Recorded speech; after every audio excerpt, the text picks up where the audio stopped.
Hey everyone, before I get started, I just want to remind you that if you like my content, hit that like button, subscribe to my channel, and then join the Militia Man and Crew Patreon community by clicking the link in the caption. Good evening everybody, Militia Man and Crew here. It is April 10th, and I just want to say thank you for being with us.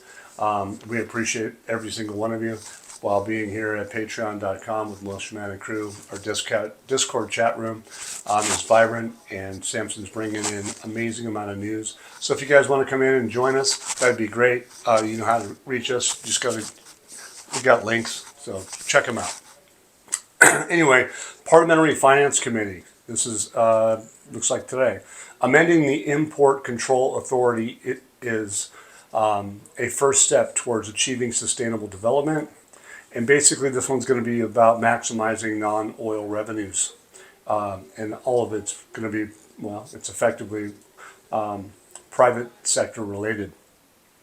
So the Parliamentary Finance Committee, Atwan Al-Atwani, affirmed on Thursday that amending the General Authority for Import Control Law is the first step towards achieving sustainable development.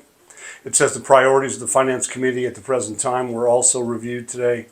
Among them were the file of maximizing non-oil revenues. The private sector is totally related to non-oil revenues. End of story.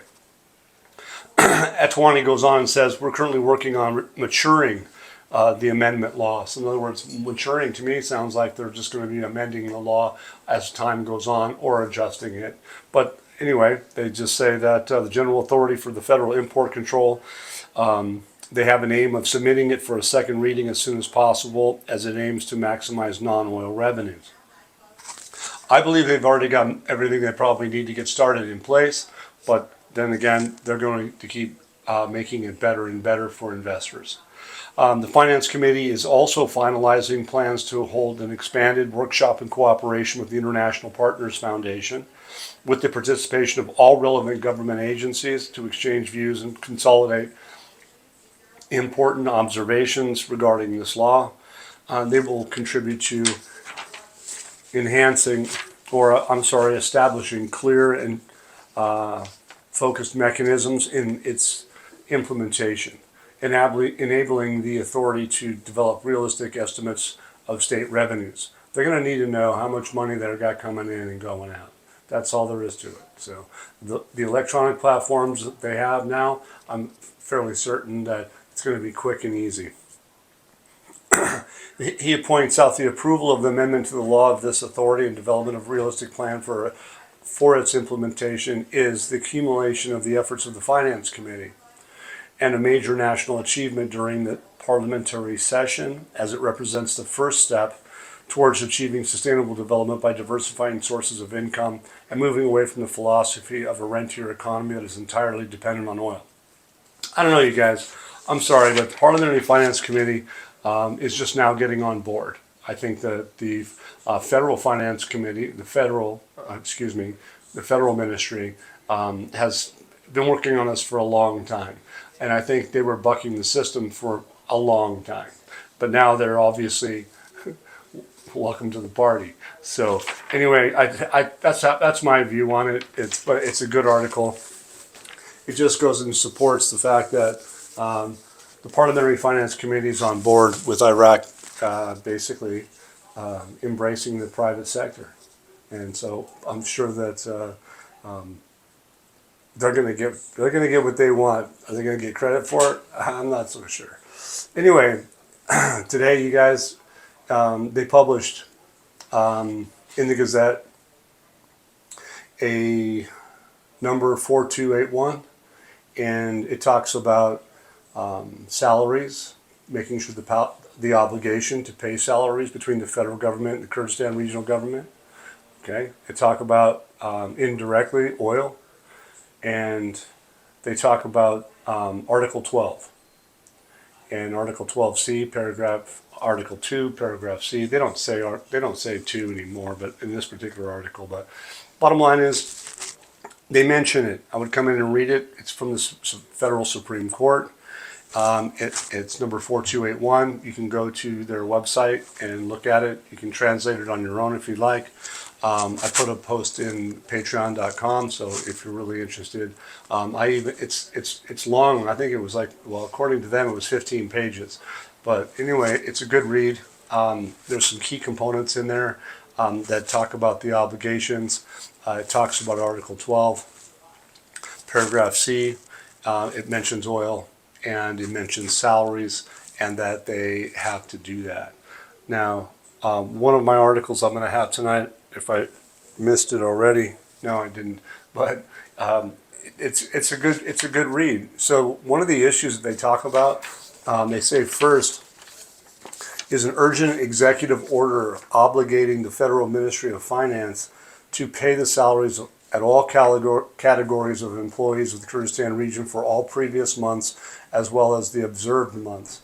So I'm not sure about the previous months and the observed months, but I think that the 2024 or the tripartite budget, look, the tripartite budget includes 23, 24, and 25. But anyway, the second issue is they obligate the Federal Ministry of Finance to pay the salaries of employees of the Kurdistan region without interruption or delay under the pretext related to the settlement of salaries or technical administrative issues such as the trial balance or technical and supervisory procedures. So that's part of it. Basically, what does it mean? It means that the salaries are indirectly oil extraction costs. They talk about paragraph 12C. They talk about all of those things. In essence, you're going to find that those two things are related to, I believe, an exchange rate orientation. They haven't done these things or finished these things yet, and they're probably not going to finish them until they actually change their exchange rate. Because the fact remains is that the salaries, the oil has not been paid. They have obligations, once again, in the Gazette. And we also know about investment, infrastructure projects. JP Morgan's coming into town as far as financing these infrastructure projects. You know, building 4 million housing units, industrial cities, doing that at 1310 to 1 USD is never going to happen. It's never going to happen. However, is this happening? 100% in my view. Okay, it says this article is from Erbil to Baghdad. April salary list arrives on Sunday. So we just talked about salaries. That's in the Gazette, right? Okay. He says here that his name's Harami. He told the news media outlets that the April payroll list will be prepared next Sunday. So these news outlets basically state, well, Harami talking to the news outlets, the April payroll list will be prepared next Sunday and sent to Baghdad as soon as possible. Noting that reviewing the list will not take long and the commitments on the payroll have been resolved. I like that part because they've already said their commitments and their comments are on the payroll have been resolved. So they've discussed it, they've done it, okay. He adds that after the audit is completed, the list will be submitted to the federal finance minister, Taif Sami, and Kurdistan region's April salaries will be funded. Okay, that's not just, you know, we got the money, but we're going to fund it. All right, and that's coming within a few days. That's what it says. Okay, so following a series of discussions between delegations with the federal government and the regional government, the Kurdistan regional government's finance ministry, this gentleman by the name of Janab, announced on February 3rd, that's been a month, February, March, April, about 2 months, that a solution had been reached with the federal government to issue the region's employees' salaries for the current year. Now you talk about what we just talked about earlier in the Gazette. You know, they have obligations. They have obligations to take care of. And I would assume that Article 12C is relevant to this. So keep it in mind. It's actually really fascinating, so that when we're doing our study, that they're actually physically showing that Iraq is doing what they said they were going to do. Has it taken them a long time? Yeah. Are they ready at this stage? Of course they are, I would say. I think this is kind of showing evidence of it. When are they going to do this? Well, it looks like they're in the process. So, okay, here's an article from supporting investment. Right, investment's going to be the salaries. You got oil. You got the new systems in play. You have the electronic transactions that have been in play, the e-governance that's been in play. And so here, the American Chamber of Commerce, it says, we have huge opportunities in Iraq. Steve Lutz, Vice President of the U.S. Chamber of Commerce, who was currently visiting, maybe he's still there, visiting Iraq it says that with the largest economic delegation in history. That's a pretty bold statement, okay? It says that they revealed on Wednesday, so it was yesterday, and they were discussing the development of various sectors, including technology. Really? Wonder what kind of technology. Would that be the blockchain environment? Would that be the digital environment? I would say so. It says the American delegation was honored to meet with the Iraqi Prime Minister Mohammed Shia al-Sudani. They listened to his speech on relations between Iraq and the United States and ways to develop them. So Sudani is talking specifically about relations between Iraq and the United States. It says the American economic delegation signed several agreements, important agreements, with Iraq, some of which were attended by the Prime Minister, and this was in coordination with the United States Treasury Department. Really? So we don't have a hand in this? Yeah, I think we all know that we do. The United States has a big hand in it. Lotz confirmed that the U.S. economic mission met with a number of ministers and will meet with others as well. And there's a discussion about developing the Iraqi technological and economic sector. No doubt. Lutz also notes that this visit will be a new spark, especially given that many investment opportunities we seek to capitalize on in light of the long-term partnership with our Iraqi partners.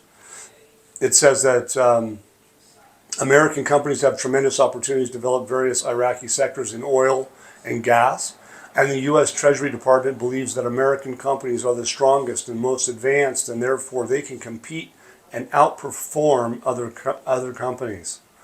So let's affirm that the U.S. Treasury Department will play a role in developing the Iraqi economy.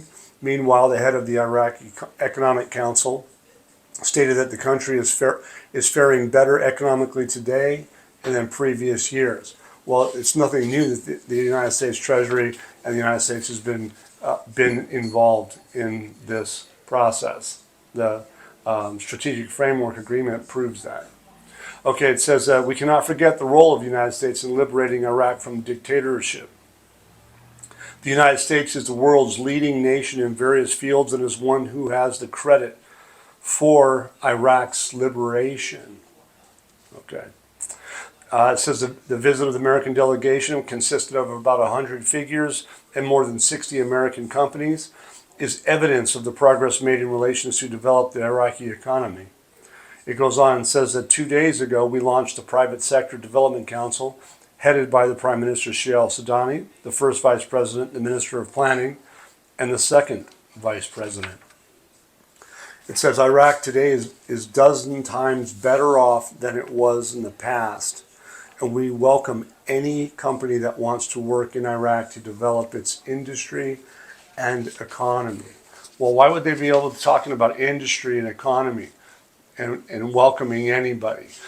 That's really big money, developing industrial cities, right? Industry. It's amazing. He goes on to, here's another one. I thought it was the same guy, but it's not. It's Haider al-Garawi, okay? It says the public and private sectors are partners in addressing the housing crisis. Again, this is about investment. It says Iraq needs approximately 4 million housing units, and this need has increased with the country's population growth rate, which is rising at a remarkable rate. It says the housing crisis can be addressed in stages by expanding the role of the private sector. Again, it's not from the state doing it, it's from the private sector coming in. Think about how much it costs for 4 million housing units. And you're going to try to build those at 1310? I don't think so. It'll be far cheaper with a new real effective exchange rate. I think we've been over that numerous times. So look, you add a new exchange rate to the equation, all those houses become so much cheaper, far more cheaper. It's not even funny. And here's another one that says Al-Sudani chairs a meeting of the Industrial Sector Support Committee, an Industrial Sector Support Committee, and they're talking about investment again. All right. A number of topics related to this important sector were reviewed during the meeting in order to launch the second package of support decisions. So there's a second package of support decisions relating to industrial sector, okay, which is in line with priorities of supporting national industry in the government program and the targets of diversifying sources of income. What are they talking about? Non-oil income? I would say so. And they're maximizing their local product, so they want to make things at home, and opening horizons and opportunities for work in the private sector, employment for the youth. Unbelievable. Okay, so the meeting also addressed the important issues and challenges facing this sector, including those related to the first industrial support package, the mechanisms for lending to industrial projects approved by the Cabinet, in addition to Cabinet's decisions related to ownership. So ownership, lending, the establishment of industrial cities, and the export of local products. So, but now they're going into a second phase, because they said there could be some challenges in the first part, but now they're going into the second part. All right. It goes, as part of government's support for national industry, this meeting discussed fees imposed on industrialists by ministries and rental allowances in industrial cities, in addition to the minimum required for those practicing the profession of auditors. So they have international institutions dealing with Iraq's budget, international auditors. Taif Sami's got that honor plate because they're going to audit with international standards the lists from the Kurdistan region. Those are things that you should keep in mind. I know it's a big picture and there's a lot of information. But again, here we are. Al-Sudani directed the relevant committee to communicate with officials from relevant bodies to resolve issues related to the industrial sector. A number of decisions were also taken to find swift, immediate solutions to obstacles impeding the process. So basically, Al-Sudani is making everyone ready, his team's ready for any challenges that may arise. The importance of emphasis towards the industrial sector, to me, is powerful. Look, the largest projects in the country are going to be derived out of this important sector, the industry sector. Basically, as I feel, is I'd like to know what that second package is all about. Is it a follow-up package because they're going to make a move that they have to be prepared to manage this new system? So this last article is the Ministry of Finance. It's Iraq seeks to open economic partnerships and finance priority projects. So now they're still, what are they talking about? They're talking about investment still. Finance Minister Taif Sami confirmed on Thursday that today, seeks to deepen economic partnerships and finance priority projects. Well, we saw that yesterday and the day before. They talked about JP Morgan being involved. It's one of the biggest banks in the world, right? Why would they be coming in and staying around thinking that they're going to fund all of these investments with an exchange rate that's basically a form of currency manipulation, right? It seems to be that way. A lot of countries in the world are being targeted about currency manipulation. So anyway, Finance Minister Taif Sami confirms that Iraq seeks to deepen this partnership, finance these priorities. It says the Minister of Finance participated in the joint annual meetings of the Arab financial bodies held in the state of Kuwait. The presence of a number of finance ministers and governors of the central banks in Arab countries, which did discuss ways to support economic development and enhance financial and investment integration, in addition to reviewing the financial performance reports and economic indicators of the concerned bodies. That seems like the single window They have enough information to be able to do that. That's what they do. That single window they talked about in the past. They give out performance reports. They give out economic indicators. And they give it to who? Those that are concerned bodies. But most of those concerned bodies that are going to be doing industrial projects, they have $250 million or more in their pocket. A lot of people just don't realize that, but that's what they're talking about in my view. The Minister of Finance stressed the importance of achieving and enhancing Arab financial cooperation and exchange of experiences between these countries, noting that Iraq seeks to deepen economic partnerships and finance priority projects. It says Iraq's participation reflects the government's keenness to highlight its economic initiatives, balance its financial relations with the Arab countries, and to seek benefit from the experiences of other countries to develop domestic financial policies. Well, isn't it balancing, kind of leveling the playing field? That's what this is about. Iraq's participation reflects the government's keenness to highlight its economic initiatives, balance its financial relations with Arab countries. So they have to all be in sync, do they not? They have to be on a level playing field. Fair's fair. I think that's what they're talking about, without saying it our way. All right. Basically, what is it doing? It's seeking to benefit the experience of other countries to develop domestic and financial policies. It goes on and says that according to the statement, the meetings concluded with a review of the future initiatives that support financial integration, and implement practical plans to promote development. The participants also stressed the importance of exchanging experiences, sharing successful experiences to drive investments, and activate cooperation among the member states. And who are they talking about? Well, they want to activate among the member states. They're talking about the region, for instance. Here we are, the meeting of the ministers of finance, Arab ministers to finance. There was a meeting with that. Meeting of the Board of Governors of the Arab Fund for Economic and Social Development. A meeting of the Board of Governors of the Arab Monetary Fund. Remember the AAD, Arab Accounting Dinar? Do you guys realize how they value that currency? It's related to the SDR basket from the IMF. Do you ever think about things like that? I would, and I do. It says, meeting of the Board of Governors of the Arab Bank for Economic Development in Africa. Really? In Africa. So there's a relationship. Wouldn't that be African nations too? All right. Meeting of the Board of Shareholders of the Arab Investment Guarantee and Export Credit Corporation. Export Credit Corporation.